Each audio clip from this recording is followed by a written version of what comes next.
남자는 평생 3번만 울어라 라는 말이 있습니다. 언제 울라는 것입니까? 태어났을 때, 그리고 부모님이 소천하셨을 때, 그리고 나라가 위기에 있을 때, 그때 울라라는 거죠. 남자의 눈물에는 우리나라는 좀 야박합니다. 왜냐하면 유교적인 문화 배경이 있기 때문이죠. 남자는 강해야 되고 눈물을 참아야 하고 눈물도 금기로 여겨졌습니다. 그런데 요즘에는 조금씩 이러한 문화가 변화되고 있습니다. 왜 그럴까요? 전에는 우는 것이 무조건 안 됐지만 울지 않으면 오히려 스트레스도 풀리지 않고 건강도 상하기 때문에 그렇습니다. 눈물을 부끄러워하는 남자들에 대해서 어떻게 생각하십니까? 실제로 남자분들도 웁니다. 1년에 한 10번 정도 운다 그래요. 여성분들은 40번 정도 운다고 합니다. 눈물을 흘리면 스트레스도 풀리고 놀랍게도 혈압과 맥박도 정상으로 돌아갈 때가 있습니다. 사실 생각해보면 남성들이 언제 우냐면 군대에서 부모님들이 이제 훈련소에 마칠 때 퇴소식을 오신 겁니다. 충성할 때 웁니다. 그리고 딸의 손을 잡고 예식장으로 입장할 때 웁니다. 그리고 자신이 응원하는 스포츠팀이 우승했을 때 웁니다. 여러분, 한화 우승하면 안 우시겠어요? 아마 눈물 나실걸요? 남자도 우는 거예요. 그런데 그것을 감출 뿐이죠. 괴테는 이런 말을 했어요. 눈물로 하룻밤을 지새워 본 적이 없는 사람과는 상대하지 말아라. 그만큼 눈물은요, 우리 마음속의 진실의 표현이고요, 때로는 그 눈물로 서로 위로받기도 합니다. 한방신경정신과 정선용 교수는 눈물은 감정 표현의 자연스러운 수단이기 때문에 적절히 흘리는 것이 정신 건강에 좋습니다 라고 이야기를 합니다. 실제로 아마 남성분들 평균 연령이 아내보다, 여성분들보다 한 3살 정도 어릴 겁니다. 왜 그럴까요? 울지 않기 때문에 그렇습니다. 그런 의견이 있어요. 실제로 그만큼 우는 것이 나쁜 것이 아닙니다. 남성 여러분, 우십시오. 펑펑 한번 울어보십시오. 괜찮습니다. 특별히 부끄러우시면 교회에서 우세요. 교회는 울음이 허용되는 공간입니다. 왜냐하면 주님 앞에 나와 회개하고 주님을 의지하고 바라보면 감사의 눈물, 은혜의 눈물이 멈추지 않기 때문에 그렇습니다. 저도 신방을 하다 보면 많은 분들이 기도 제목을 나누면서 우십니다. 그런데 그 눈물이 결코 헛되지 않습니다. 그 눈물이 하나님의 위로며 소망이며 능력이 될 줄 믿습니다. 눈물은 단순히 감정을 표현하는 행위에 멈춰 있지 않습니다. 기도하며 흘리는 눈물은 영적으로 우리를 회복시킵니다. 울면 마음이 시원해져요. 주님 앞에 울어보셨습니까? 저도 사실 눈물이 별로 없습니다. 그런데 그렇게 찬양을 하고 기도를 하면 눈물이 납니다. 눈물이 나요. 그리고 하나님 앞에 울고 나면 내 마음이 영적으로 놀라운 소생케 됨을 경험하게 됩니다. 그래서 눈물은 하나님이 주신 선물입니다. 눈물은 하나님이 주신 샘물입니다. 제가 이 문구를 한번 만들어 봤어요. 한번 들어보세요. 눈물은 하나님의 선물, 눈물은 하나님의 샘물. 괜찮지 않습니까? 이런 걸 젊은이들은 라임이라고 합니다. 라임. 눈물은 하나님의 선물입니다. 시편 84편에 이런 말씀이 있어요. 그들이 눈물 골짜기로 지나갈 때 그곳에 많은 샘이 있을 것이며 이른 비와 복을 채워 주시나이다. 하나님께서 눈물 골짜기를 지나갈 때 그 골짜기에만 우리를 머무르게 하시지 않습니다. 그 골짜기를 지나고 나면 때로는 힘들고 어려워서 이 눈물이 마르지 않는 것 같은 그 골짜기를 지나고 나면 하나님이 은혜의 샘을 허락해 주실 줄 믿습니다. 그리고 이른 비의 선물을 분명히 우리에게 허락해 주시는 거예요. 실제로 고대 이스라엘에서는 눈물을 받아두는 눈물병이 있었습니다. 시편 56편에는 이런 말씀이 있어요. 우리 같이 한번 읽어볼까요? 시작.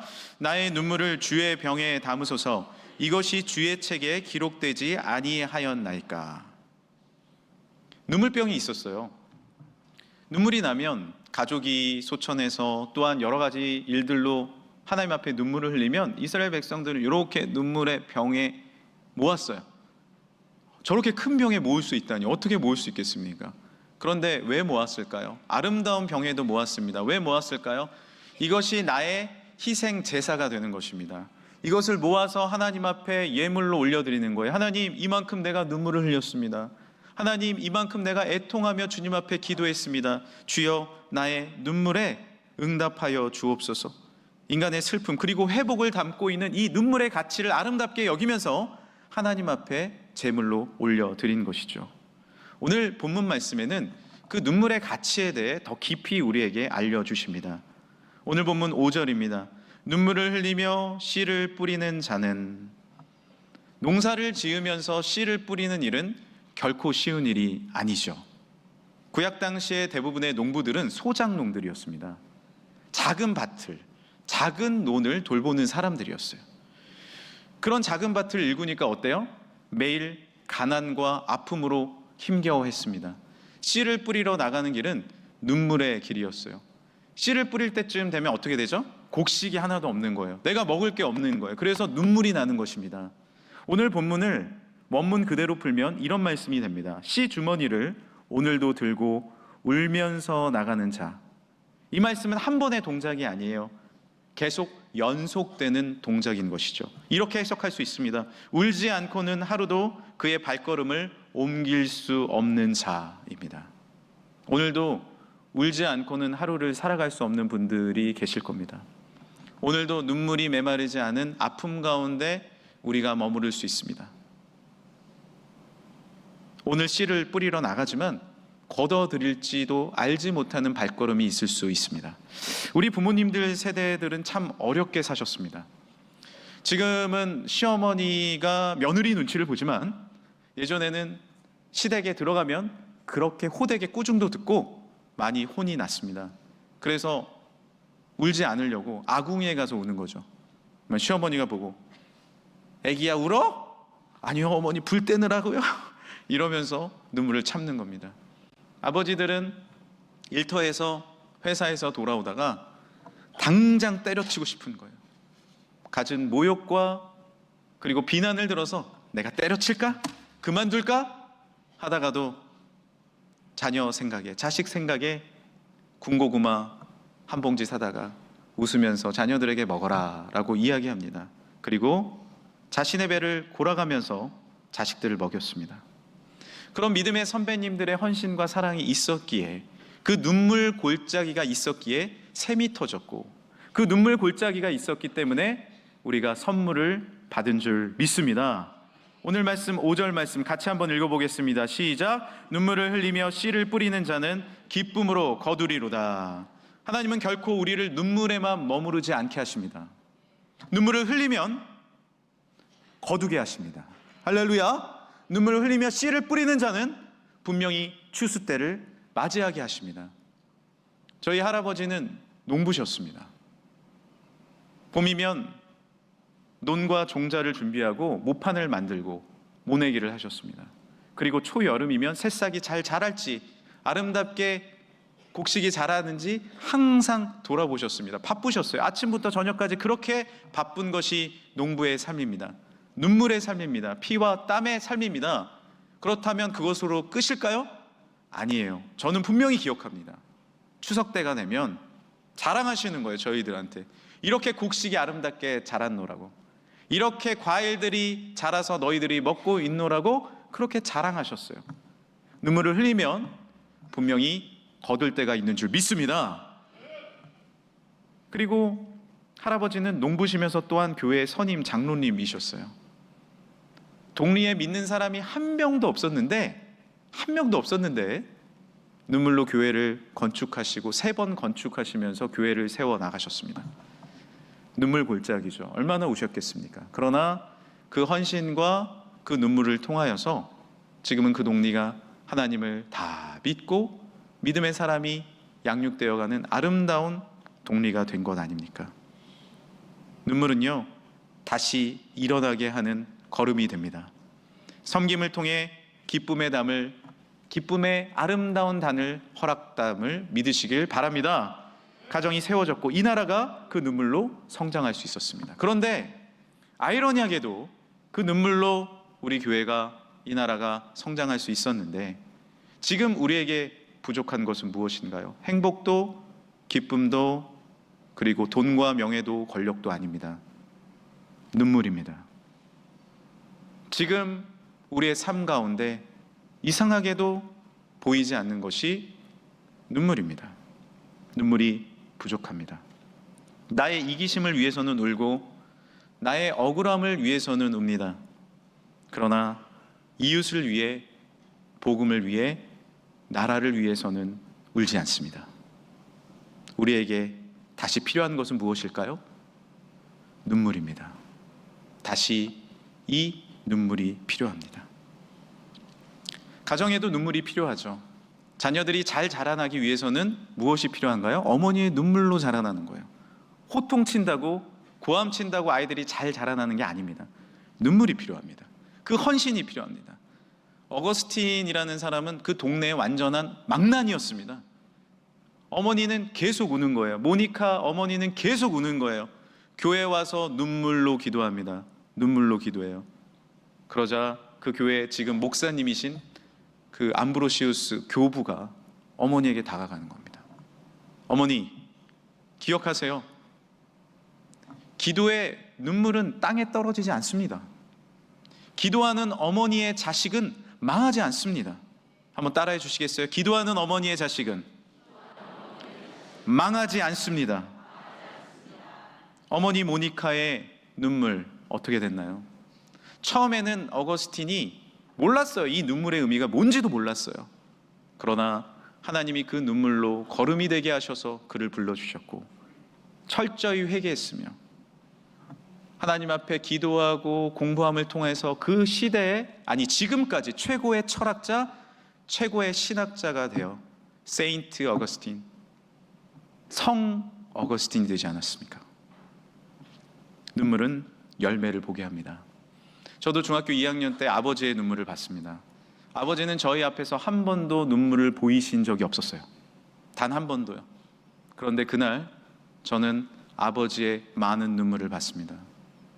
한 집회를 마치고 돌아오시더니 저희 형제와 어머니를 오라고 하는 거예요. 그리고 그 앞에 무릎을 꿇으셨어요. 그리고 하염없이 우셨습니다. 저에게는 상당히 충격적인 일이었어요. 그리고 말씀하십니다. 내가 미안했다. 내가 너희들에게 강하게만 훈육했지 진정한 사랑을 베풀지 못했어. 내가 미안했다. 여보, 내가 미안했어. 그날 이후로 그 눈물은 우리 가족의 대화가 되었습니다. 대화가 부족했던 우리 가족이, 사랑이 부족했던 우리 가족이 서로 배려하며 사랑하며 함께 소통하는 아름다운 가정이 될 수 있었습니다. 여기에는 많은 남성분들이 계십니다. 많은 아버지, 많은 남편이 계세요.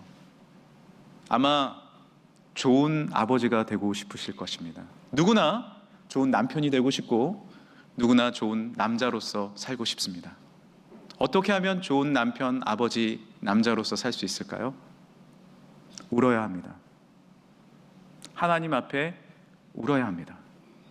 내가 강함으로 나의 삶을 지키려고 하면 어떻죠? 나의 강함으로 지키려고 하는데 한계에 늘 부딪히죠.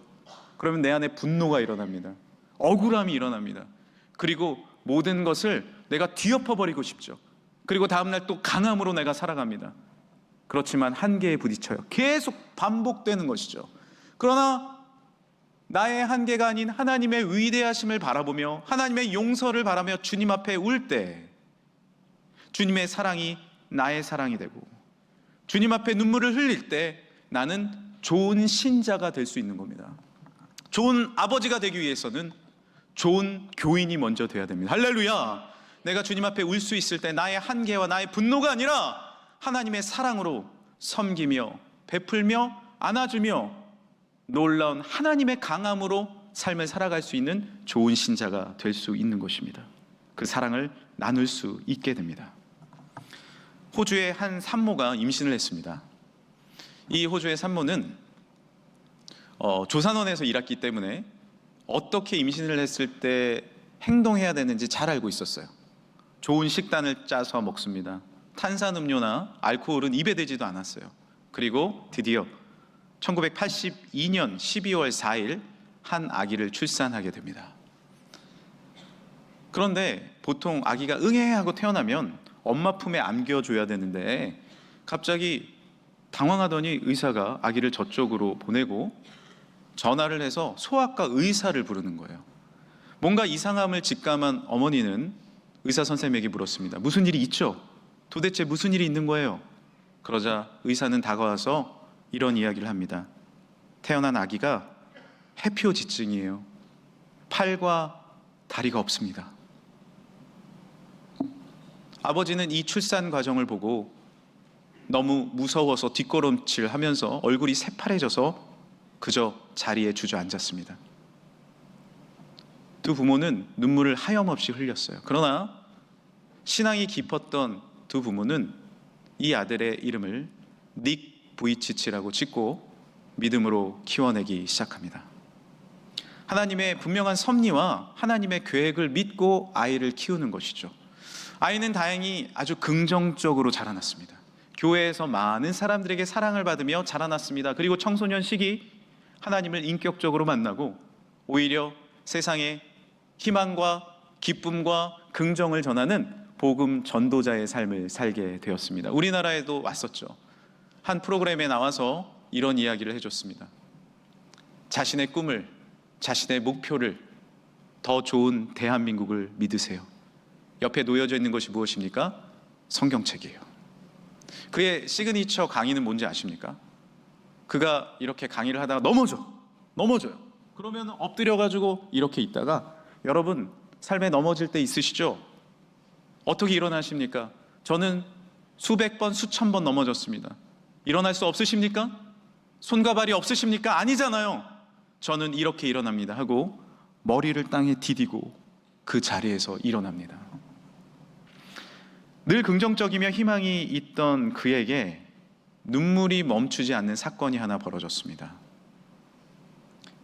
캘리포니아에 있는 한 교회에 간증을 하러 갔는데, 그날따라 교인들이 문을 열고 들어가는데 닉이 왔어 하면서 자신을 엄청 기다리는 거예요. 나를 그렇게 왜 기다렸지? 하고 들어가는데 갑자기 한 나이가 드신 노인분이 아기를 한 명 가리키는 거예요. 그 아기를 봤더니 자기와 똑같은 해표지증으로 팔과 다리가 없는 겁니다. 그리고 놀랍게도 자기가 왼발만 조금 나온 것처럼 똑같이 자기를 닮아 있는 거예요. 자신이 손과 발이 없는 것은 괜찮았어요. 그런데 어린 19개월짜리 아기가 자신의 모습을 하고 있으니 눈물이 터져 나온 거예요. 어떡하지? 이 아기 어떡하지? 나와 똑같은 일을 경험해야 하나? 미래를 어떡하지? 그는 그 자리에서 울고 말았습니다. 그리고 그 아기를 안고 있는 부모도 함께 울었어요. 이후로 닉은 그 부모님과 아이의 후견인이 되었습니다. 자신의 경험과 자신이 탔던 휠체어와 자신이 사용했던 모든 기계를 아이에게 전달해 줬습니다. 그리고 가장 중요한 것은 함께 울어줬어요. 단지 함께 울어줬습니다. 그 가정과 함께 울었을 때 그 가정은 아픔에 주저앉아 있지 않았어요. 함께 울음을 통하여, 누군가가 함께 울어줌을 통하여 그 자리에서 일어났고 희망과 극복을 경험하게 되었습니다. 오늘 본문 말씀에서 이 시편 기자는 왜 울었을까요? 자신의 억울함 때문에 울었나요? 자신이 부귀 영화를 누리지 못해서 울었나요? 아니에요. 나라를 위해서 온 것입니다. 포로로 잡혀가 미래가 없는 민족을 위해 운 것입니다. 시편 126편 1절입니다. 여호와께서 시온의 포로를 돌려보내실 때 우리는 꿈꾸는 것 같았도다. 4절입니다. 여호와여, 우리의 포로를 남방 시내들같이 돌려보내소서. 하나님의 나라를 위해, 민족을 위해 함께 운 것입니다. 하나님은 우리의 울음을 한 단계 진일보하기를 원하세요. 우리는 나의 이기심을 위해서는 웁니다. 나의 분노와 안타까움을 위해서는 많이 웁니다. 그러나 주님의 나라를 위해, 민족을 위해, 이웃을 위해서는 울지 않습니다. 주님은 우리에게 말씀하십니다. 이 시간 말씀하십니다. 진정한 나눔의 헌신의 눈물을 흘리지 않을래? 라고 말입니다.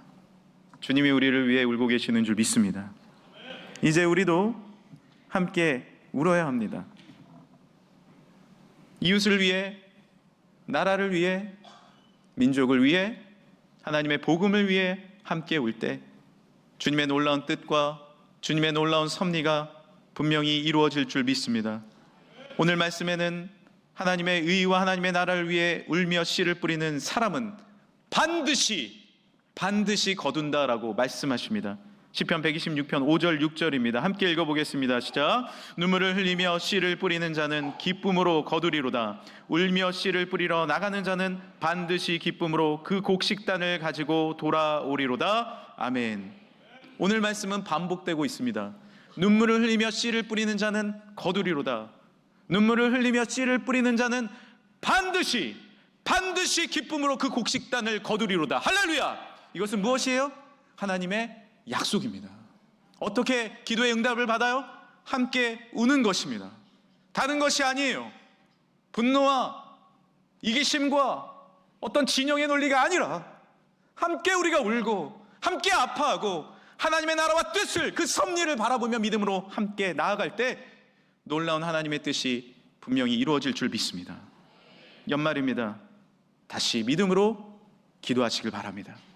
주님의 성전에 나와 믿음으로 우시고 그 눈물의 열매를 선물로 받는 사랑하는 모든 성도들 되시길 간절히 축복합니다.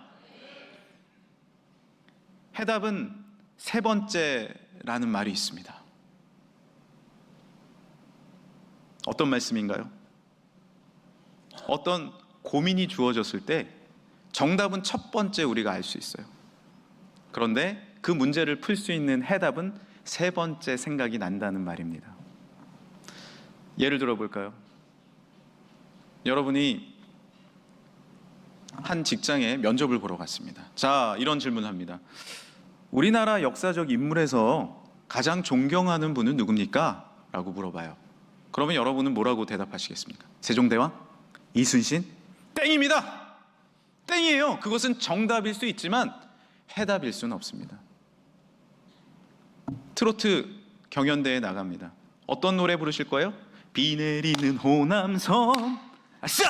이건요 땡입니다. 다 그 노래 부릅니다. 차라리 어느 60대 노부모의 슬픈 이야기 뭐지?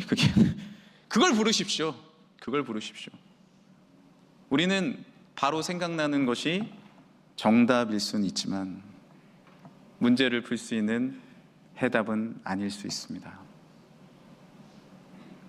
2024년 눈물 흘리셨습니까? 그 눈물의 해답은 무엇일까요? 아픔인가요?